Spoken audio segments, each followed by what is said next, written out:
성경 말씀 보겠습니다. 누가복음 4장 16절부터 21절 말씀까지입니다. 교회 다니는 사람들은 다 하나님을 믿고자 하는 사람이고 또 하나님을 믿는 사람인 줄로 믿습니다. 그런데 중요한 것은 왜 하나님을 믿는지를 알아야만 하는 것입니다. 이걸 바로 알지 못하면은 교회를 다니든지 절에 다니든지 어느 종교를 가든지 간에 다 똑같은 거예요. 그래서 사람들이 하는 말이 야 어느 신이든지 믿음은 다 똑같지 않느냐, 그렇게 사람들이 흔히 말을 하는 것입니다. 그래서 그런 사람들은 마냥 신에게 자신을 위하여 복을 비는 것입니다. 항상 자기가 믿는다고 생각하는 그 신 앞에 가서 어떻게 기도해요? 하나님, 내가 어떻게 하든지 잘 되게 해주세요. 내 건강하게 해주시고 내 자식이 잘 되게 해주시고 내 남편 사업이 잘 되고 우리 가족 모두가 행복하게 해주시고, 항상 그 기도의 내용이 나 중심입니다. 그러니까 어느 신을 믿든지 그 기도의 내용은 거의 비슷비슷합니다. 그러나 처음에는 잘 모르기 때문에 그렇게 시작을 했다고 하더라도 시간이 지나면서는 자기가 믿는 신을 알아가야만 합니다. 그렇지 않으면은 항상 하는 얘기지만은 샤머니즘, 옛날 사람들이 신을 잘 알지 못할 때에 어디에든지 신이 있다고 생각하면 거기에 가서 비나이다 하는 거나 똑같다는 것입니다. 그런데 기독교는 다른 종교와 다릅니다. 기독교는 십자가와 부활, 그리고 복음, 그리고 말씀의 종교입니다. 그렇기 때문에 하나님을 믿는 사람들은 이 하나님의 말씀을 알아야만 하는 것입니다. 자, 신이 인간으로 탄생이 되어졌습니다. 그래서 이 땅에 내려오셔서 그 내려오신 이유가 인간을 구원하기 위하여서 인간의 죄를 짊어지시고 대신 죽으셨다는 것입니다. 그리고 그 사망에서 부활하사 누구든지 그를 믿으면은 구원을 받는다는 것입니다. 이게 복음이죠. 자, 이제 여기서 우리가 오늘 본문을 한번 봅니다. 예수님이 자기 고향에 가셨습니다. 안식일에 회당에 들어가서 성경을 읽고 말씀을 전합니다. 그 읽은 말씀이 이사야 61장 1절과 2절에 있는 말씀입니다. 그리고 오늘 본문 18절과 19절에 있는 말씀입니다. 제가 한번 18절과 19절에 있는 말씀을 다시 한번 읽어드리겠습니다. 주의 성령이 내게 임하셨으니 이는 가난한 자에게 복음을 전하게 하시려고 내게 기름을 부으시고 나를 보내사 포로된 자에게 자유를, 눈먼 자에게 다시 보게 함을 전파하며 눌린 자를 자유롭게 하고 주의 은혜의 해를 전파하게 하려 하심이라 하고 말씀을 합니다. 그리고 예수님은 회당에 있는 사람들을 향해서 하시는 말씀이 이 글이, 이 말씀이 오늘 너희 귀에 들린 대로 그대로 이루어졌느니라 하고 말씀을 하시는 것입니다. 이사야 61장에 이사야 선지자를 통하여 하신 말씀이 바로 오늘 이 자리에서 너희들에게 이루어졌다는 것입니다. 그런데 사람들이 그걸 잘 이해를 못하는 것이죠. 여러분, 그러니까 예수님은 이 이사야 61장이나 오늘 누가가 기록한 예수님이 인용한 그 이사야 61장 그 말씀을 보면은 예수님이 오신 것은 가난한 자들에게 복음을 전하려고 오셨습니다. 그러면 여기서 말하는 가난한 자는 누구냐는 것입니다. 그 밑에 말씀한 대로 포로된 자, 눈먼 자, 눌린 자, 이들입니다. 그러니까 이들은 어떤 사람들이냐? 무엇에든지 매임자로서 자유롭지 못한 자들입니다. 딱 묶여있다. 어디에 딱 묶여있다 이 말입니다. 그러니까 이 사람들은 정상적인 사람이 아닙니다. 그러니까 정상적으로 활동을 할 수 있는, 자유롭게 활동을 할 수 있는 그런 사람들이 아닙니다. 그래서 이 성경에서는 이 사람들을 두고서 가난한 자들이라 그렇게 표현을 한 것입니다. 그런데 누가복음 6장 20절과 22절에 보면은 이런 말씀이 있었습니다. 예수께서 눈을 들어 제자들을 보시고 이러시되 너희 가난한 자는 복이 있나니, 너희 가난한 자는 복이 있나니 하나님의 나라가 너희 것임이요. 그리고 이 말씀은 마태복음 5장 3절에 있는 말씀과 같은 것이죠. 심령이 가난한 자는 복이 있나니 천국이 그들의 것입니다 는 말씀하고 같은 것입니다. 그 다음 말씀이 지금 줄인 자는 복이 있나니 너희가 배부름을 얻을 것이며 지금 우는 자는 복이 있나니 너희가 웃을 것이며 인자로 말미암아 사람들이 너희를 미워하고 멀리하고 욕하고 너희 이름을 악하다 하여 버릴 때는 너희에게 복이 있도다라고 하십니다.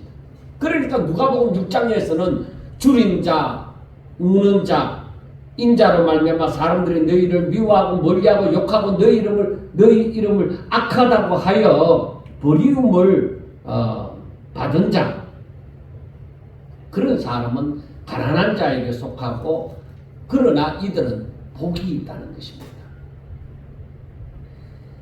그리고 마태복음 5장을 통하여 볼 때 이들은 특징이 어떤 특징이 있어요? 심령이 가난하다는 거예요.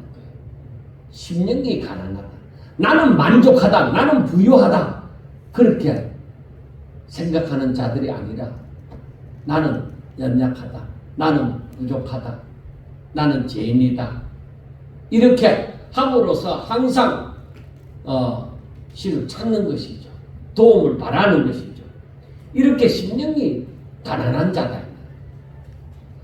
결국에는 오늘 본문 18절에 말하는 가난한 자에게 복음을 전하시려고 예수님이 이 땅에 오셨는데 이들은 모두 예수님이 오심으로 말미암아서 이 문제가 해결이 된다는 것입니다. 예수님이 오심으로 말미암아 이 가난한 자들의 이 가난의 문제가 해결이 된다는 것입니다. 이 가난은 우리 눈으로 보이는 물질적인 그런 가난이 아닙니다. 마태복음 5장에서 말씀하셨다시피 심령이 가난한 그 문제가 해결함을 받을 것이라는 것입니다. 그래서 이들은 자신의 죄나 연약함이나 부족함을 알고 도우심을 바라는데 그게 해결이 되어진다는 것이죠. 그래서 예수님은 마태복음 9장 12절에서나 마가복음 2장 17절, 누가복음 5장 31절에서 말씀하는 것처럼 건강한 자에게는 어머니 쓸데없고 병든 자에게야 쓸데있느니라. 그리고 건강한 자가 내가 건강한데 병원에 갈 이유가 없잖아요. 아파야 병원에 가잖아요. 그러니까 내가 아프다고 생각하는 사람, 그런 사람이 가난한 자들이죠. 나는 부유하다, 나는 죄가 없다, 나는 부족한 것이 없다라고 하는 사람에게는 예수님과는 상관이 없습니다. 저들은 예수님을 필요로 하지 않습니다. 그러니까 내가 답답할 때, 내가 아주 생과 사의 그 갈림길에 딱 서 있을 때 어떤 선택을 하느냐, 이게 중요한 거예요. 생과 사의 그 갈림길에 그 서 있을 때 내가 어떤 선택을 하느냐. 그러니까 사람들이 나는 부유하기 때문에 그런 입장에 있을 필요도 없다. 나는 부족한 것이 없으니까 내가 그런 일을 만날 일이 없다. 그러니까 사람들이 부유하다고 생각하는 사람들은 자신에게 고난이 닥치지 않는다고 생각하고 자신에게 위기가 닥치지 않는다고 생각하고 내 길은 항상 평탄하다고 생각하는 것입니다.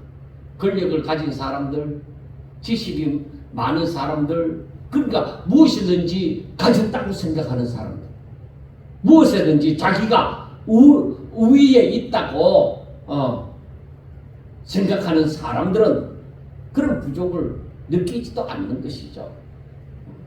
그리고 그런 거 생각하지 않습니다. 아무리 세상이 어떻게 되어진다 해도 그거와는 상관없이 보통 사람들이 살아갑니다. 그러나 예수님이 오시면 가난한 자들에게 복음을 전하러 오셨으니 그 부유하다고 생각하는 사람들, 가졌다고 생각하는 사람들은 예수님과는 관계가 없는 것이죠. 저들은 예수님을 필요로 하지 않는 것이죠. 그러니까 마태복음 9장 12절에 있는 말씀처럼 저들은 건강한 자들입니다. 저들은 아픈 자가 아닙니다. 그렇기 때문에 저들은 예수님을 찾아갈 일도 없고 예수님이 무엇을 행하면은 구경이나 하는 정도. 그러니까 예수님 고향에 있는 그 사람들이 예수님이 서서 말씀을 전하실 때에 저들은 어떻게 생각해요? 와, 대단하다. 진짜 그 말씀이 놀랍다. 그렇게 느끼는데 저들이 그 다음 순간에 야, 그런데 저 사람 좀 목수 그 요셉의 아들이 아닌가? 그 순간에 놀랍다, 지혜롭다, 대단하다 이래 생각한 것이 그냥 싹 무너지는 거예요. 야, 저 사람 목수 요셉의 아들 아이가? 그런데 저 사람이 어떻게 저런 말을 전하지? 그런데 저 사람이 가버나움에서 어떻게 그런 이적을 베풀었지? 야, 예수야, 야, 니 가버나움에서 그런 일을 행했잖아. 여기 나사렛에서도 니 그런 일을 한번 행해봐라. 그런 자세로 그 예수님의 고향 마을 사람들이 예수님을 대하였습니다. 그러니까 저들은 예수님의 말씀을 듣고 와, 저 말씀이 놀랍다. 우리가 주의 말씀을 저 사람 전하는 말을 제대로 더 듣자. 이렇게 생각을 하지 아니하고 야, 예수님이 그 가버나움에서 뭐 여러 가지 이적을 행했다 하는데 한번 이적을 행하는 것을 우리가 구경 좀 하자. 구경하는 그런 마음 자세로 있었던 것이죠. 여러분, 예수님께서 가난한 자들에게 복음을 전하려 오셨으니 그 이유는 저들의 당하는 가난한 자들이 당하는 모든 상황의 문제를 예수님이 해결하여 주시기 위해서입니다. 그러니까 비정상적인 삶을 사는 사람들을 정상적인 삶을 살도록 만들어 주신다는 것입니다. 이 말이 무엇을 말하는지 아시지요? 하나님이 사람을 창조하셨을 때 죄인으로 창조했습니까? 죄 없는 자로 창조했습니까? 처음에 죄 없는 자였죠. 죄인으로 창조하지 않았습니다. 그런데 사람들이 하나님의 말씀을 업신여기고 자기 멋대로 하고 싶은 대로 함으로 말미암아 즉 하나님의 말씀을 불순종하게 되어져서 저들이 죄인이 된 것입니다. 그 이후로 죄인된 그 아담의 모든 후손들이 죄인이라는 신분을 갖게 되어진 것이죠. 그러니까 모두가 죄인이 되어진 것입니다. 그러고 나니까 죄인된 자들에게는 중요한 것이 무엇이냐? 마음이 불패되어진 거예요. 그러니까 죄인된 자의 그 모든 후손들이 다 죄인인데 그들의 특징은 마음이 다 부패되어졌다는 거예요. 선한 자는 하나도 없다는 거예요. 그래서 저들은 선을 행할 줄 몰라요. 행하려고도 하지도 않고 행할 줄도 몰라요. 그래서 로마서 3장 10절과 18절이나 10편, 14편과 53편의 말씀을 보면은 거의 말씀이 비슷한데 로마서 3장 10절부터의 말씀이 10편 말씀을 인용한 것인데 기록된 바 의인은 없나니 하나도 없으며 깨닫는 자도 없고 하나님을 찾는 자도 없고 다 치우쳐 무익하게 되고 선을 행하는 자는 없나니 하나도 없다. 그러니까 죄인된 사람이 하나님을 찾지도 아니하고 또 선을 행하고자 하지도 아니하고 선을 행할 줄도 몰라요. 왜 그러냐?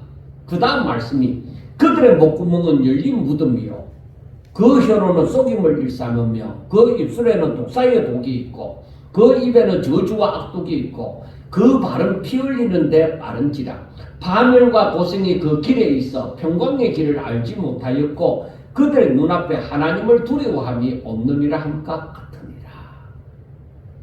여러분 이게 사람이에요. 일반적인 우리가 사람이라고 말하는 사람의 모습이 바로 이런 모습이에요.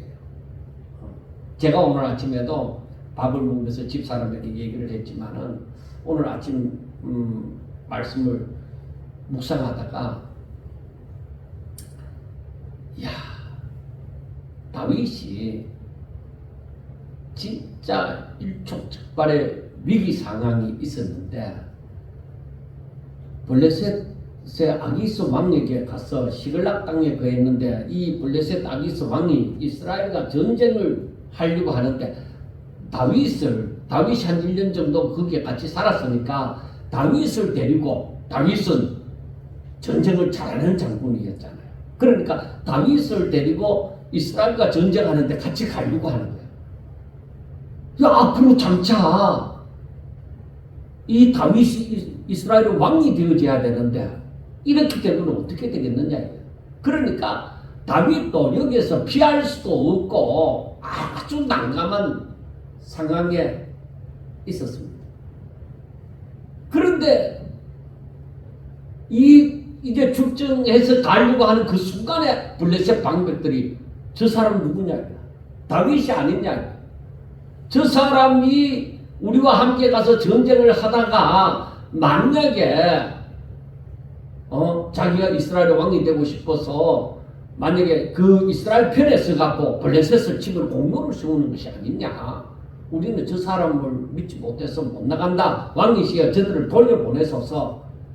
그래갖고 그 위기 상황을 딱 모면했다 이래요. 다윗이. 그래서 자기와 함께하는 그 600명의 군사가 자기들이 거주하는 그 시글락 땅으로 또 왔는데 보니까 자기들이 살던 집들은 다 불타버렸죠.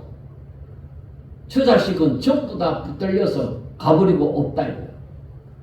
그러니까 여러분 생각해 보세요. 600명의 그 부하들이 갑자기 다윗을 쳐 죽이고자 하는 거예요. 제가 그 상황을 생각하면서 이게 사람이야. 이게 사람이야.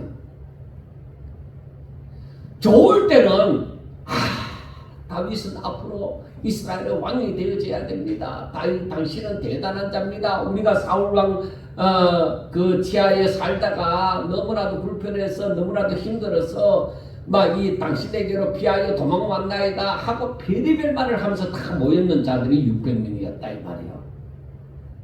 근데 그들이 자신들의 그 가족이 자신들의 살던 집이 다 사라지고 나니까 졸지에 다윗을 죽이고자 이게 사람이구나. 그런데 중요한 것은 다윗은 어떻게 했어요? 그 순간에 하나님의 뜻이 있습니다. 오히려 용기를 그 하나님의 뜻이 분명히 있을 것이야 하고 용기를 얻어서 그 제사장에게 에봇을 가져오라고 해서 하나님의 뜻을 물었던 것이죠. 그래서 쫓아가서 아말렉 족속들을 치고 그 가족들을 다시 데리고 온 것입니다. 여러분 이게 로마서 3장에 있는 말씀이나 뭐가 다를 바가 있습니까? 다윗과 함께하는 사람들이라고 다 좋은 사람들 아니에요. 이들도 어떤 사람들이냐? 믿음이 없으면은 졸지에 목구멍은 열린 무덤이 되어지고 혀로는 속임을 말하게 되어지고 입술에는 독사의 독이 있고 그 입에는 저주와 악독이 있고 그 발은 피 흘리는데 빠른지라. 사람은 그런 존재예요. 제가 살면서 오늘날 특별히 오늘날에 일어나는 이 모든 일들을 바라보면서 이 마지막 때를 향하여 가는 시점, 더욱더 주의 재림과 가까이 가는 이 시점에서 이 모든 것 바라보면서 아, 사람이구나. 정치인 웃기지 마라. 사람이야. 너희들도 철새처럼 여기 갔다가 저기 갔다가 얼마든지 너희들을 하는 사람들이야. 너희들이 진정 믿는 하나님의 사람의 입장에 서지 않으면 똑같다. 마음이 이미 부패되었기 때문에 똑같다. 그러니까 우리는 어떤 사람에 대하여 거는 기대는 옳지 않는 거야. 새로운 피조물이 되어져야 되고, 그러니까 믿음이 없는 사람에게 거는 기대는 필요가 없어요. 다 넘어져요. 그러면은 목사님, 장로님들은 괜찮았냐? 아니요. 총회할 때 보면은 지금은 옛날에는 그걸 볼 수가 거기에 가지 않으면은 볼 수 없었지만 지금은 라이브로 막 방송을 막 해주는 게 실시간으로. 그래 저는 총회 안 가고 앉아서 하루 종일 그 라이브로 막 다 보고 있어요. 여러분, 정말 하나님의 나라를 생각하고 정말 진리를 지키고 그렇게 하면서 진짜로 고심하는 사람이 얼마나 될까 하는 생각이 들 정도입니다.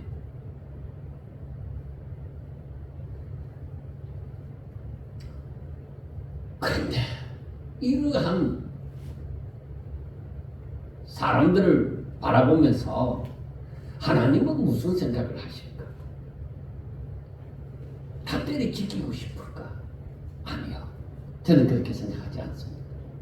하나님은 이 사람들이 이러한 존재인 것으로 알기 때문에 이 땅에 오신 거예요. 사람이 이러한 존재인 줄 알기 때문에 죄인으로서는 절대로 천국에 들어올 수 없기 때문에 예수님이 이 땅에 오신 거예요. 그들의 죄를 짊어지시려고, 그런 사람들을 천국으로 인도하시려고 그 때문에 오신 거예요. 그래서 우리가 정말 하나님을 믿는 사람이라면 사람은 그런 거야. 다윗이 어쩌면은 자기를 죽이려고 했는 그 600명의 사람들, 그 군사들을 너희들 어떻게 그럴 수 있어? 너희들 이제 내 곁에 있지 마. 자기를 죽이려고 했기 때문에 그렇게 할 수도 있는 거야. 그런데 하나님께서는 이미 다윗은 뭐예요? 사울이 자기를 죽이려고 하는 그 고비를 수없이 넘겼잖아요. 그를 훈련 다 받았어요. 그리고 사울을 얼마든지 죽일 수 있는 가운데서도 죽이지 않는 그런 하나님을 향한 믿음이 있었기 때문에 그런 삶도 살았어요. 그래 그걸 가만히 보면서 하나님이 우리의 부족하고 나약하고 진짜 이 더러운 거 하나님 다 아십니다. 우리 모습 남들은 몰라도 하나님이 다 알고 계십니다. 바로 사람이 이러하기 때문에 예수님이 오실 수밖에 없는 거예요. 그래서 내게로 오라. 그래서 그들을 보혈로 탁 씻어주시고 정결케 하시고 이제는 너는 내 아들이다. 다시금 관계가 되는 거예요. 하나님이 아버지가 되고 우리는 그 아들이 되죠. 그러니까 새로운 피조물의 삶을 살아야 되지. 그러니까 이것을 제대로 아는 것이 너무 중요하다는 것입니다. 바로 심령이 가난한 자는 복이 있나니 천국이 저들의 것이다. 그래 하나님께서 저들의 문제를 해결하사 천국 백성이 되게 하시는 거예요. 이게 뭐예요? 바로 복음이에요. 간단하게 얘기하면 예수님이 복음이다. 이렇게 얘기도 할 수 있는 거예요. 그러면 사람들은 어떠했습니까? 예수님을 기쁘게 영접을 했습니까? 아니요. 더더군다나 예수님을 잘 알고 있는 사람들일수록 예수님을 죽이고자 했습니다. 그러니까 한번 보세요. 먼저는 자신이 자기 자신이 어떤 존재인지 알지 못함으로 말미암아 내가 뭘 필요로 하는지, 내게 무엇이 필요한지 그 자체를 몰라요. 그 다음에는 선입견입니다. 선입견은 어디까지나 부패한 인간의 수준이에요. 부패한 인간이 지가 뭘 안다고 판단을 해요. 관상을 보고 판단하고, 저 사람 말하는 거 보고 판단하고, 저 사람 옷 입은 거 보고 판단하고. 그 선입견이 뭐예요? 하나님의 말씀이 기준이 아니라 그냥 부패한 인간의 그 기준입니다. 그러니까 예수님의 고향 사람들이 예수님이 전하는 말씀을 듣고서 은혜로운 말로 여기고 놀랍게 여기면서도 야, 이 사람은 요셉의 아들이 아니냐? 그러면서 낮추어 보기 시작하는 거야. 야, 목수지라는 요셉의 아들 그 목수잖아. 그러니까 그 말은 뭐예요? 별 볼 일 없는 존재라는 것이죠. 저 요셉의 집보다는 우리가 더 잘 살고, 저 사람들보다는 내가 많이 배웠고, 그렇다는 것이죠.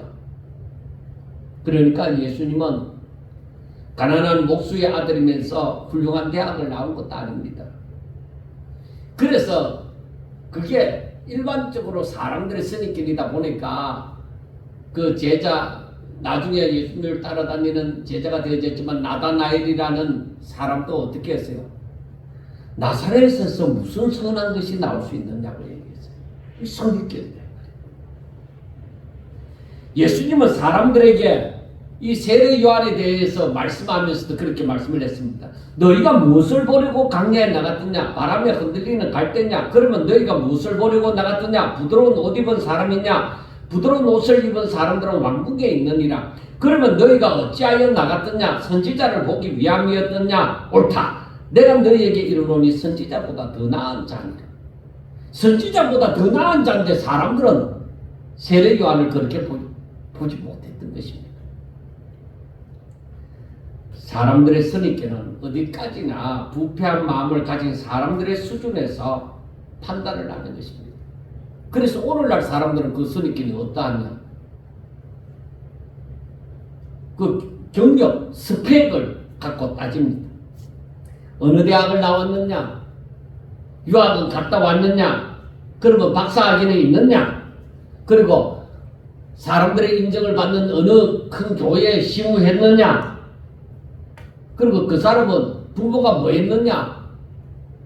여러 가지로 사람의 눈에 보이는 것을 가지고 기준을 정합니다. 이러한 사람들의 눈에는 트롯 입은 강야에서 외치는 자의 소리라고 하는 그 세례 요한이나 목수의 아들인 예수님을 제대로 분별할 줄 모릅니다. 그 기준을 가지고는. 그런데 하나님은 예수님을 어떻게 얘기해? 세례받고 올라오시자 바로 기도할 때에 하늘에서 들리는 소리는 이는 내 사랑하는 아들이요. 내 기뻐하는 자라. 그런데 사람들은 뭐예요? 야, 목수 요셉의 아들이 아니냐? 그렇게 얘기하는 거예요. 그러니까 육신적인 것을 가지고 육신적인 것으로 신령한 것을 분별할 수가 없습니다. 그래서 예수님께서는 25절에서 엘리야 시대에 큰 흉년이 있었을 때에 이스라엘에 많은 가부가 있었지만은 사렙다의 한 가부에게만 은혜가 임하였다는 것입니다. 그리고 또 말씀하기를 엘리사 시대에 이스라엘에 많은 나병 환자가 있었지만은 오히려 수리아 사람 나만만이 그 고침을 받았다는 것입니다. 그리고 이 말을 들은 그 고향 사람들은 저놈이 우리를 완전히 나쁜 사람으로 이제 몰아친다. 그렇게 생각하고 예수님을 절벽에 데리고 가서 낭떠러지로 데리고 가서 밀쳐 죽이려고 했습니다. 근데 예수님의 때가 아니잖아요. 죽을 때가 아니잖아요. 그러니까 그 가운데로 지나갔습니다. 여러분, 사람들은 예수님을 죽이고자 해서 그 산 낭떠러지로 데리고 갈 수 있지만은 죽이지 못합니다. 왜? 하나님의 허락이 없어요. 그래서 우리가 이러한 말씀을 보면서도 우리가 용기를 가져야 되는 것이 나는 하나님께 믿는다. 그래서 아비가일이 그 다윗을 두고 했는 말이 있죠. 하나님의 생명 싸기 안에 당신은 쌓여져 있다. 그래서 세상이 어떠하다고 할지라도 세상이 뭐 곧 종말이 임하든지 세상이 악하여졌든지 어쨌든지 간에 우리가 하나님의 손에 붙잡힌 바 되어질 경우에 세상이 나를 함부로 할 수 없다는 것입니다. 죽을 때가 되어져야 죽는다 이 말이에요. 그러니까 두려워할 거 없다. 그 얘기입니다. 그래야만 신앙의 결단을 내릴 수가 있는 것입니다. 자, 세례요한 때에 세례요한이 외치는 소리를 듣고 사람들이 세례요한 앞으로 나오죠. 그런데 세례요한이 그들을 향해서 뭐라고 얘기해요? 그들을 영접하고 맞아요. 세례 받아야 됩니다 하면서 막 세례를 주는 것이 아니라 야, 이 독사의 자식들아 하고 얘기를 한 거예요. 그러니까 이 나사렛의 그 고향 사람들, 예수님의 고향 사람들을 향해서 바로 하는 말이나 세례 요한이 하는 말이나 똑같은 거예요. 예수님이 하신 말씀이. 그러니까 해당에 있는 자들이 화가 나가고 예수님을 죽이고자 한 것이죠. 그러니까 예수님이 일할 때는 사단이 항상 기회를 찾아서 죽이고자 하는 거예요.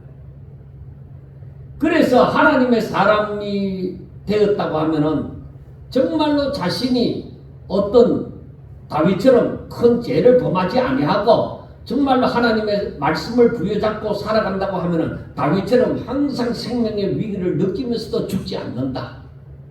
하나님이 항상 지켜주시고 보호하신다 하는 그런 믿음이 있어야 돼요. 바울도 그런 믿음을 가지고 살았잖아요. 여러분, 여기서 중요한 것을 발견하게 되어집니다. 우리가 하나님을 믿는다고 할지라도 우리 눈이 열려져서 영안이 열려져서 신령한 것을 볼 줄 아는 눈이 되어지지 못하면 예수님을 대적하는 자가 되어진다는 거예요. 이들은 분명히 하나님을 믿는다고 회당에 가서 예배를 드리는 자들이잖아요. 안식일날. 그런데 메시아로 오신 예수님을 죽이려고 하는 자가 되어져 버렸잖아요. 왜 그랬어요? 예수님을 모른다. 예수님이 누구신지 모른다. 내가 신령한 것을 알지 못하면은 신령한 자를 대적하는 자가 되어진다.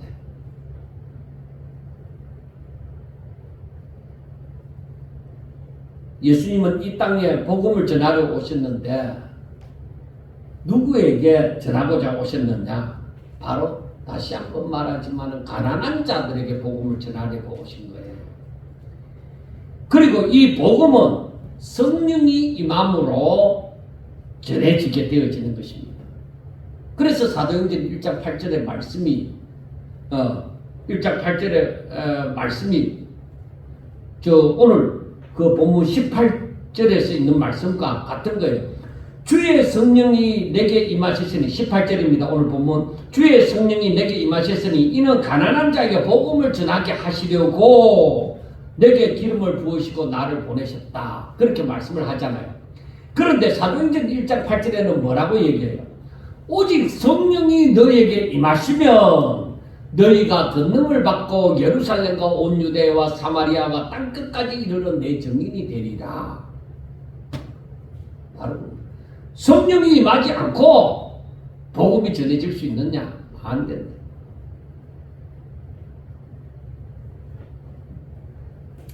이게 이해가 되어져야 돼.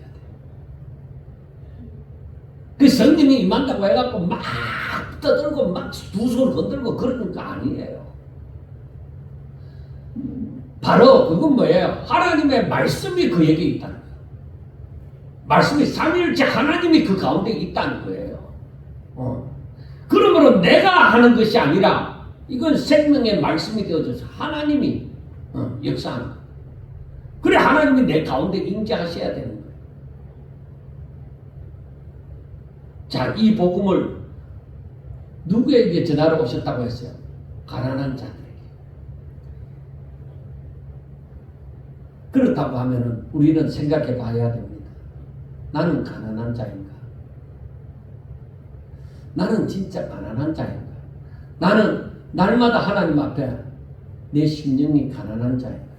만약에 오늘 또 내일 또 항상 나의 날에 내가 이 땅에 살아가는 모든 나의 날에 내가 심령이 가난한 자라면 하나님의 영이 분명히 함께 하실 것입니다. 왜? 예수님이 그 때문에 오셨어요. 가난한 자들에게 복음을 주시려. 그들에게 성령이 임하는. 그래서 가난한 자라고 하면은 분명히 복음이 들려지는 거예요. 그리고 하나님의 은혜가 임하여서 하나님의 은혜가 임하면 어떻게 되어져요? 비정상적인 삶에서 정상적인 삶으로 바뀌어진다는 거죠. 그러니까 제사함을 받게 되어지고 죄인이 의인으로 사망에서 생명으로 멸망에서 영생을 얻게 되어진다는 거예요. 구체적으로는 포로된 자가 자유를 누리고 눈먼 자가 다시 보게 함을 받게 되어지고 눌린 자가 자유롭게 되는 역사가 일어나리라는 것입니다. 이것이 사람의 힘으로 됩니까? 아니 사람의 힘으로 안 되니까 예수님이 오셨죠. 그러니까 우리는 더욱더 주를 의지할 수밖에 없는 것이죠. 오직 예수 안에서 이런 역사가 일어나는 거예요. 예수 그리스도로 말미암아.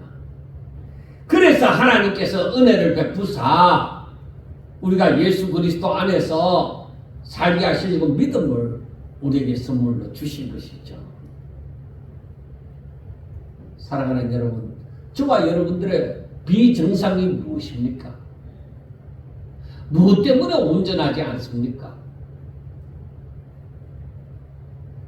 그것을 우리가 예수 그리스도로 말미암아 온전히 해결되어지시기를 주의 이름으로 축원합니다. 자, 이제 하나님의 은혜로 말미암아 믿음으로 회복되어지고 하나님을 알고 하나님의 말씀이 생명이 되므로 오직 성령으로 말미암아 땅끝까지 복음을 전하는 자가 되셔야 됩니다.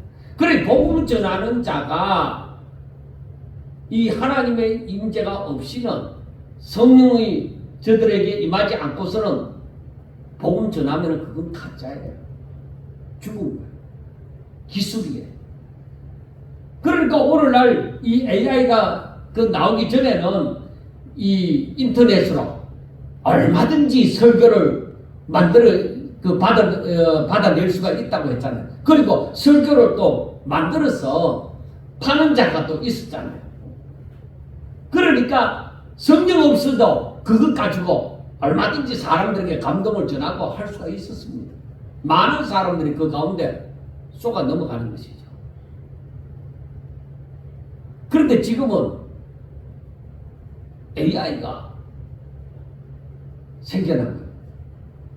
자, 누가복음 4장 16절에서부터 21절 말씀을 가지고 설교 한 편을 감동적으로 만들어 달라 이랬을 때 그 중심적인 내용이 축축축축 나오는 거예요. 근데 상세하게는 아니라도 그러면 상세하게 들어가서 야 일대지에 지금 이 부분에 대한 예화를 하나 만들어줘 이러면 예화가 나오는 거예요. 사람이 생각하는 것보다 이 AI는 많은 데이터를 갖고 있기 때문에 짜집기를 잘해요. 잘 만들어서 내놓아요. 그럼 그 사람이 하는 게 뭐가 있습니까? 그냥 AI에게 부탁하는 거. 그뿐이에요. 그러니까 생명이 없는 거죠. 그렇지만은 사람들은 그게 다 쏘가 넘어가게 되어져 있는 거예요. 여러분, 정말로 우리가 이 땅에 살면서 내게 하나님의 영이 임함으로 성령으로 말미암아 성령으로 충만하게 되어져서 내가 성령으로 말미암아 살지 않으면은 세상에 따라갈 수밖에 없어요. 우리는 세상이 움직이는 게 얼마나 빨리 움직이는지 사람들이 감당이 안 돼요. 얼마나 빨리 움직이는지. 제가 지금 전도사 때에는 이 서집에 많이 나왔잖아요. 그러니까 설교집이 잘 팔렸어요. 그런데 그 다음에 컴퓨터가 나오고 나니까 컴퓨터에 설교들을 막 사람들이 올려놔요. 그러니까 컴퓨터로 말미암아 설교를 막 해요. 그 다음에는 지금 AI가 지금 제가 살고 있는 시대에 이렇게 나왔잖아요. 그 AI로 말미암아 또 설교가 막 나와요. 그런데 여러분, 이 AI는 하나님이지 않습니다. 이 AI는 사람도 아니에요. 그러니까 AI가 주는 그 허점들, 잘못된 것들을 분별할 수 있는 능력이 있어야 돼요. 그래서 제가 이 두 가지를 사용하고 있어요. AI를. 그런데 여기에도 질문을 다 해보지만 잘못된 것들이 엄청 나와요. 그래, 그것을 분별할 수 있어야 되는데 그 분별이 뭐가 기준이냐? 하나님의 말씀이 기준이고 그 하나님을 그만큼 알아야만 그걸 분별할 수가 있는 거예요. 그렇지 않고 그걸 그대로 뺏기다가는 나중에 언제 어느 때에 성도들을 엉뚱한 곳으로 이끌고 갈 수도 있는 것입니다. 자, 여러분, 우리가 정말로 하나님의 은혜로 말미암아 하나님의 사람이 되어져서 성령이 우리 가운데 임하면 우리들이 어떻게 삶을 살아야 되느냐? 우리의 모든 삶에서 살아계신 하나님을 드러내야 되는 것입니다. 사람들은 일반 성도의 입장에서는 목사가 저렇게 사니까 되느냐? 여러분, 그러면 목사가 잘못됐으면은 그러면 성도들이 나도 막 목사가 저리 됐으니까 어쩔 수 없이 따라가 잘못돼도 괜찮다 그렇게 할 겁니까? 아니요. 우리가 온전히 나에게 목사에게만 성령이 임하는 것이 아니라 나에게도 성령이 임함으로 말미암아 항상 성령의 인도함을 받을 수 있는 그런 자세가 되어져야만 되는 거예요. 그렇지 않으면 안 돼요. 이 마지막 시대는 더욱더 그래요. 왜? 거짓 선지자가 엄청나게 나오니까. 그래서 우리는 항상 무엇이든지 하나님의 말씀이 기준이 되어져야 되는 거예요. 그리고 그걸 나에게 그 말씀이 내게 무기가 되어져야만 분별을 할 수가 있어요. 그래서 성경을 읽고 묵상하는 자가 되셔야 됩니다. 사람들은 이제 예수님이 가버나움에서 이렇게 여러 가지로 또 일을 할 때에 그때 이제 사람들이 예수님을 붙들고 자기들과 함께 있기를 원했습니다. 다른 동네에 갔을 때 자기들과 함께 있기를 원했는데 예수님이 말씀을 합니다. 42절과 43절을 보면은 다른 동네들에서도 하나님 나라 복음을 전하여야 하리니 나는 이 일을 위해 보내심을 받았노라 하고 말씀을 합니다. 그러니까 사도행전 1장 8절 말씀을 다시 한번 되새겨보면 오직 성령이 너희에게 임하시면 너희가 권능을 받고 예루살렘과 온 유대와 사마리아와 땅끝까지 이르러 내 증인이 되리라고 했잖아요. 한 군데만 있는 것이 아니라 땅끝까지 온 세상 사람들에게 이 복음이 전파되어야만 된다는 것이죠. 그 복음이 뭐예요? 예수님이 가난한 자들에게 복음을 전파해서 자유케 하시려고 저 비정상 가운데서 정상적인 삶을 살도록 하기 위하여 하나님의 뜻이 이루어지도록 하기 위하여서 예수님이 오셨는데 이게 세상 사람들이 다 이것을 알도록 전해야만 된다는 것이죠. 그러면 우리들에게 그 사명이 있다는 것입니다. 그래서 어떤 모습으로든지 그 복음을 전하고자 하셔야 된다는 거예요. 사랑하는 여러분, 예수님께서 오시면 저와 여러분을 살리고자 회복시키고자 오셨습니다.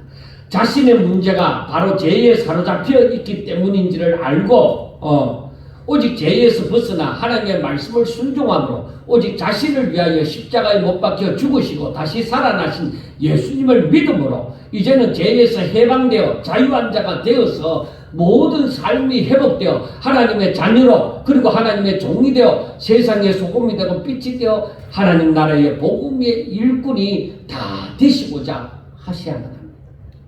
그렇게 되도록 하기 위해서 우리 주님께서 오셨고 그 모든 길을 여셨습니다. 우리에게 길이 없는 거 아닙니다. 캄캄할지라도 길이 있습니다. 내가 도저히 이 가시밭길을 걸어갈 수 없다고 할 때는 분명히 우리 주님께서 우리를 업어다 주실 것입니다. 분명히 하나님께서는 우리에게 사명을 주실 때는 감당케 하시는 그런 능력도 이미 함께 주신 것입니다. 그래서 우리는 오로지 믿음, 예수님께서 이 땅에 오신 그 일을 온전히 뒤따라서 예수님 따라서 그 일을 온전히 이룰 때까지 우리 자신을 하나님 앞에 드리는 하나님의 거룩한 종으로 정말 하나님의 기뻐하시는 종으로 다 살 수 있으시기를 주의 이름으로 축원합니다. 기도드리겠습니다. 하나님 감사합니다. 다시 한번 예수님께서 이 땅에 오심을 생각하면서 저희들이 온전하여지기를 원합니다. 저희들이 주로 말미암아 은혜 충만하고 성령 충만하고 말씀 충만한 자가 되기를 원합니다. 저희들이 주로 말미암아 행복한 자가 되어지기를 원합니다.